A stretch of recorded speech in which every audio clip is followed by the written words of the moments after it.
Le point avec Mohamedou Oumfa. À Bamako, c'est un vendredi moins agité que celui de la semaine dernière. Le mouvement du 5 juin, qui réclame le départ du président Ibeka, a appelé à une prière collective et un hommage aux martyrs, 7 jours après la manifestation qui avait dégénéré en violence et fait au moins 11 morts.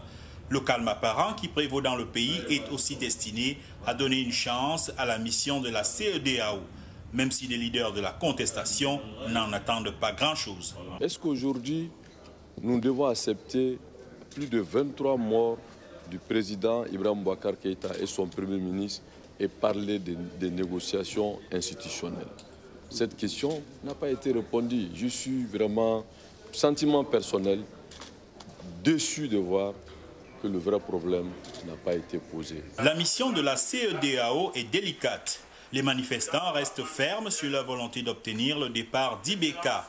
De son côté, le pouvoir tient un discours d'apaisement. Le Premier ministre Boubou Cissé a reconnu et regretté un usage excessif de la force contre les manifestants.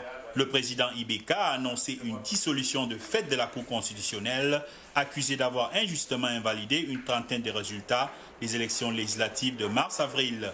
Il a aussi promis la formation prochaine d'un gouvernement d'ouverture. Mais pour les manifestants, ce n'est pas suffisant. De mon point de vue, la question elle est connue. Le peuple connaît le problème, Ibeka connaît le problème.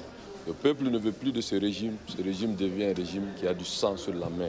Alors venez nous parler vraiment, Boubou doit partir, ne doit pas partir, rentrer dans le gouvernement. Je pense que vraiment, pour moi, c'est insulter le peuple. Dans ce contexte précaire, le Haut Commissariat des Nations Unies aux droits de l'homme s'inquiète de la prolifération des fake news et des incitations à la violence sur les réseaux sociaux qui risquent d'enflammer la situation.